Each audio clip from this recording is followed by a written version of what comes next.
So I want you to begin with picturing two pieces of fruit from a tree. Most of us have had that opportunity to pick one. Whether the branches have punctured this fruit or the tree itself has had an infestation of bugs, the fruits will be the beautiful, the perfect fruit. You know what I mean? Everybody's brain is one of those pieces of fruit. For the most part, the fruits have a decent opportunity. But a body is very much like growing a tree to produce fruit, okay? It's a great way to just look at it. Another visual example, which I find visuals with the audio or anything that I'm learning, I like to get a visual idea of what I'm dealing with here so that the memory can't really escape and I'm not just like studying words without meaning. Is the moon and the pits in the moon. As we grow, there are some things that actually permanently dissolve brain cells. We hear, I think pretty much that it's been marijuana. That's kind of what they focus on a lot. And then it kind of developed from there with different kinds of substance abuses and so on. But they also didn't tell you that stress dissolves your brain cells. Listening to people fight, even if it's the neighbors next door, burns your brain cells. Drinking, drugging, not sleeping. You are supposed to be sleeping on a regular schedule, even just making your schedule different and staying up one night. Did you know staying up overnight takes the body 14 days to recover from? But the brain cells that it burns are permanent. We don't have the ability to rebuild brain cells. So slowly but surely, your beautiful piece of fruited brain it's getting bites bitten out of it. I want you to think of all the times you ever fought with somebody, all the times you stayed stressed, any time that your schedule was off with your sleeping. Did you push yourself thinking that you had to get this work done? Because in the end, it permanently burned your brain cells. That's where the therapists come in, and they give those pills. So the pills and the ingredients that create that shape and size are how much is missing from your brain. How many bites have been taken out of your brain? Where do those bites come from? And as I determine your medical condition, your mental health, your personality disorders, it requires honesty all the way. When you fill that form out and you do your psych evals and you're talking with your therapist and you keep anything out, they can't help you correctly. You could be saying things like, I'm so stressed out and I don't know why. You know why? I know you do. Because I've been there. I never did take pills. My mom was against it. But over the years, I just love studying about it. I just love psychology so much. And I ended up taking courses when I became a teacher for the purpose of understanding how to work best with my students. And basically, they always are continuing to educate us on those things because it's ever changing. As new drugs and stuff develop, we have to stay on top of understanding how that brain is dissolving. My mom was also a big believer. She would state all the time, it is not a fucking disease. It's a choice. No, it would become a disease, a diseased fruit. Your brain cannot repair itself. And even that bullying right there was dissolved. Every time somebody was talking down to you, every time you felt in any negative form and you were not healthy and rested and you took in any drug or alcohol substance, you were killing your brain permanently. And so uneducated people have truly no business talking to you, okay? You stick with your professional. Don't you start trying to counsel people from home.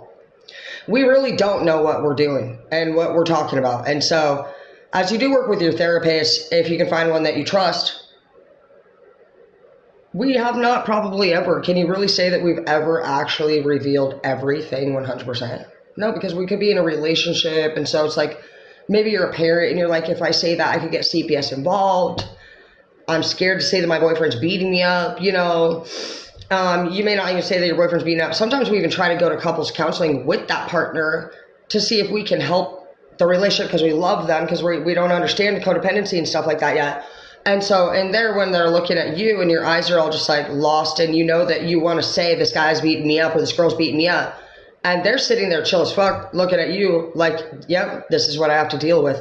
You don't really even realize a lot of times that this person over here that's like, they're your issue. You already know the pain that they put you through and what we go through. Okay, so we don't need to go into detail of all that, but basically that's what goes on. And so in all honesty, like, you're just like, damn, you know, I had no idea that all the hours that I spent, you know, thinking about anything that hurt me, I was actually hurting myself too. And it will always be like that. The brain doesn't, it doesn't actually process memories the way that anybody ever taught us. So how the brain works is your senses are alerted of something. You smell something, you hear something, and it sends a message to your brain. Your brain is a simple yes or no. That is it. I like to think of brain as Scooby-Doo and Shaggy. Because brain, that's why they talk about your unconscious brain and your conscious brain, and they say you could tell yourself all day long you don't want to do this thing or that thing, and then you just still want to do it, and you robotically just go do it. Your unconscious brain isn't even active when you're awake. It's when you're sleeping that it does its thing, and that's why you do need to be on a sleeping schedule that works, because it has to like do its thing, and it's kind of something that you have nothing to do with. And basically, if you would think of brain as it has no choice, it's going to get a sense alert. So you hear, let's say for me, one of my big sense alerts would be when I left Zeke. He was a beer drinker, and so every time I heard the sound of a beer can opening or anything like that, I would actually become very anxious. I called my anxiety at that time a whooshing train. It felt like it would come up out of nowhere and out of my fucking chest and out my throat. And I was like, you feel your head pressure. And that's why they tell you to take those breaths.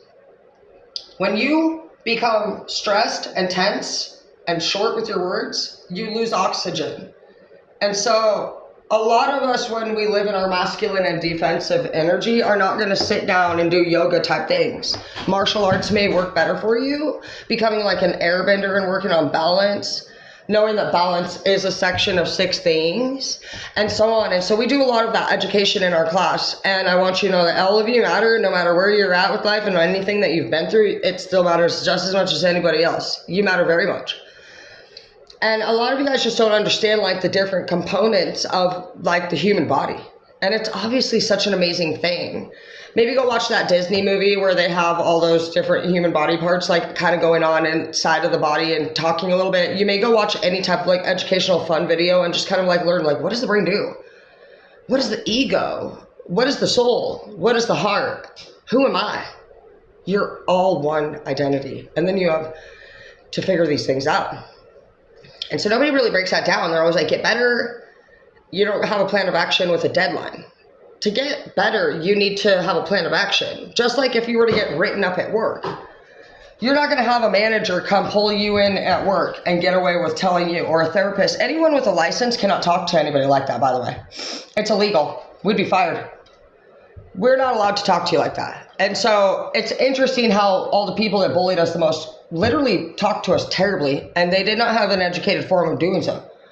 Get better is not, that's fine that they want us to get better. Anyone has the right to that, sure. What do you want me to do? And when would you like it done? That's all that needed to be done. They didn't even do that. So that they never wanted you to get better. They like you in a state of confusion and pain, because that means they don't have to get better. Because when you don't know exactly what's going on, gives them that time to keep doing some other shit. In the meantime, while they use you more. And yes, they're using you. And it's for many things. It's always for their own benefit. It could be because they're lazy and they don't want to fucking do any work themselves. And fucking if they even say that people put you down continuously even after you get better because they weren't expecting you to get better, and then literally they're still in a state of shock because at this point now they're like, okay, I gotta actually figure out like what I'm dealing with. So all that time that you spend thinking too, sometimes the roles do switch. So maybe that's when you're getting better, you're just like noticing they're withdrawn more. Well, yeah, because they literally are now in thinking mode. The ball's in your court. And you won't receive any of that feeling of gratitude when they're stumped because it's a state of discomfort because the ball's in your court. They like to have control, and the control over you in the first place was never for you to get better. It was for you to stay stuck.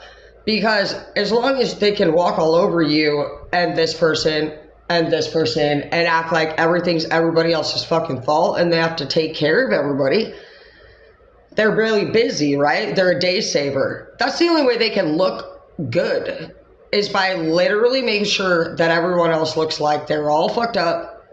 But in the meantime, they're doing a lot more than that. I mean, they're going through your stuff in your house, acting like a caretaker. They could be caring for your elders. I can't tell you how many elders come into the salon smelling like urine. And I always shampoo and cleanse your parent or your elder. I don't care who it is. I'm very disappointed in that. They never want to pay for it. And I have no doubt that they sit there and fucking absolutely do things with their money. You should absolutely go and check your parents' or elders' bank accounts if they have a caretaker. 5% have I ever seen care for your parents, right? I've seen them bring them in absolute dreadlock form of hair, smelling like urine so many times, and their hair is platinum blonde long, just done by the salon. Their nails are done. I mean, you name it. That one person that acts like they're all sweet as fuck and the best person, they're not going to be hardcore like me. They don't act hardcore. You might think, I think I'm going to go with this girl because that girl cussed 17 times. Yeah, I'd also fucking straight kill for your grandma if anybody fucked with her, bitch. Tell me I wouldn't get her fucking purse back and beat the shit out of that motherfucker. This bitch, that's the motherfucker. This bitch, she just used all your grandma. Go check the fucking bank records. But basically, there's just a lot that we're not going to know. And so as you receive these senses, it's going to either be yes or no. And so right when you know that, it's like brain, as you trouble yourself with the thought of what you're thinking, can't do what you're trying to do. Brain doesn't come up with a strategy for you. Brain is an SD card, and it programs what you choose to study and how well you can obtain information. It just says yes or no. So if you smell something stinky, nope. And that's how that works. The brain doesn't also process memories how anybody taught us. It has 4 sections. So the first section, let's just say you see somebody, let's just say something really bad happened. We'll keep it on the milder end rather than death, but we can say, let's say you found somebody cheating. You see the evidence, you know for sure, and you're feeling that state of heartbreak, okay? Shocking. So you really do that's what being mindful is. It's feeling, I'm shocked. And it's actually, it's kind of a simple process, but stage 1 is you see the event. You see it, that's it. So they cheated, period. Stage 2, process the event. They cheated. I've been cheated on. They cheated on me with my brother. Oh my gosh, this makes me feel really bad, angry. No matter what it is, put the truth on it. Stage 3, accept the event.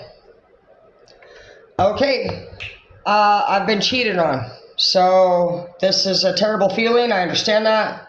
It looks like I should probably go and meet with my counselor and tell her the truth about it, or some kind of elder who would not be putting other people down and agreeing with my negative emotions over the matter and helping me validate those emotions, but yet come up with that plan of action with a deadline. I need to move out of this house, and I need to understand how I didn't see this coming so that I do not have to feel icky again. And I need to just know that this person was where they were at in their life at this time, because anger is not a real emotion. It's a secondary emotion.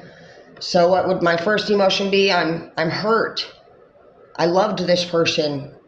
I'm disappointed in myself because I thought I was smart, and now I feel like I didn't see something coming, and now I feel vulnerable and afraid because is somebody going to do this again? And stage 4 is let it go and begin to live again. You're perfectly made. Wonderfully and perfectly made. No weapon formed against you shall prosper.